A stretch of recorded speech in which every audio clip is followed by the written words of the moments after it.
হোটেলের complimentary breakfast আমার বরাবরই খুবই পছন্দ, আর সেটা যদি হয় বুফে তাহলে তো আর কোনো কথাই নেই। এবার কলকাতাতে গিয়ে ফার্স্ট দিনই সকাল সকাল উঠে গিয়েছিলাম বুফে ব্রেকফাস্ট করার জন্য, বাট বিশ্বাস করেন একটা কিছু খেতে পারিনি, জাস্ট কিছু ফ্রুটস আর জুস খেয়েছিলাম। তারপর রেডি হয়ে বের হয়ে গেলাম একটু চা খাওয়ার জন্য, কারণ অনেক বেশি চা ক্রেভ করতেছিলাম আমি আর আমার আপু। তো আমরা চলে গিয়েছিলাম, আর এখানে একটা এত সুন্দর একটা ইয়েলো কালারের গাড়ি দেখলাম। এই কারগুলো না ওইখানকার মানে ট্রেডিশন আমার কাছে মনে হয়, এগুলো না দেখলে কলকাতা কলকাতা ভাইব আসে না। তো এখানে আমরা রিক্সায় করে যাচ্ছিলাম আমাদের হোটেলে। এই রিক্সাগুলো দেখলে অনেক মায়া লাগে, মানে ওরা অনেক কষ্ট করে চালায়, বাট কিছু করার নাই, ওখানে এটাই হচ্ছে ওদের ট্রেডিশন বা ওদের মানে যানবাহন যেটাই হোক না কেন। তো তারপর আর কোনো কিছুই ক্লিপ নেওয়া হয়নি। এটা একদম দুপুরের দিকে আমরা ডক্টর দেখাতে গিয়েছিলাম, তারপর হচ্ছে একটু শপিং করতে এসেছিলাম। এখানে KFC অর্ডার করেছিলাম, অনেক কিছু অর্ডার করছি, বাট পরে আসলে আমরা দুইজন মিলে এত কিছু শেষ করতে পারিনি। তারপরে আর কি, তারপরে এগুলো আমরা টুকটাক খাওয়া দাওয়া করে দেন একটু শপিং করেছিলাম। আসলে অনেক বেশি ব্যস্ত থাকলে আর ঘোরাঘুরি অনেক হলে না, তখন আর ভিডিও টিডিও করতে ইচ্ছা করে না।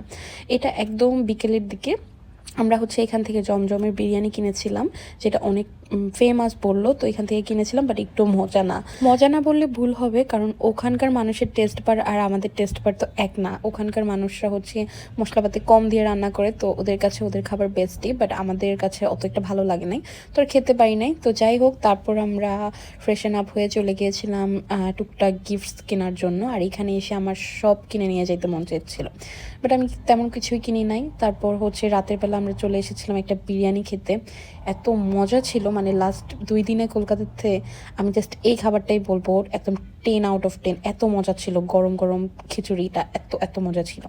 তো যাই হোক, তারপর হচ্ছে আমরা বাসায় চলে আসি, মানে হোটেলে চলে আসি, দেন ঘুমিয়ে গিয়েছিলাম। এটা হচ্ছে এর পরের দিন সকালবেলা আমাদের ব্যাগপত্র রেডি করে নিচে নেমে গেলাম, দেন হালকা পাতলা একটু ব্রেকফাস্ট করে এখন আমরা রওনা দিচ্ছি এয়ারপোর্টের উদ্দেশ্যে।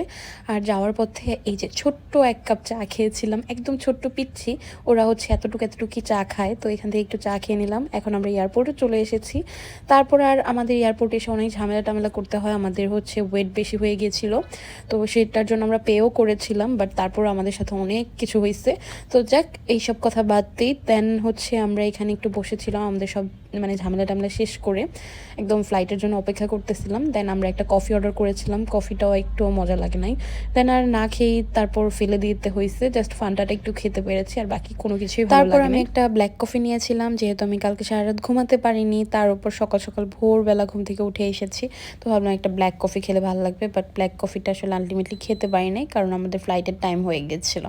তো তাড়াহুড়ো করে আমরা ফ্লাইটের কাছে গেলাম, দেন সব কিছু শেষ করে দেন ফ্লাইটে উঠলাম।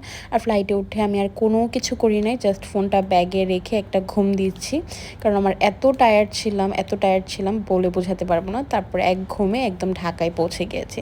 সো এই ছিল আমার কলকাতার ভিডিও। আল্লাহ হাফেজ।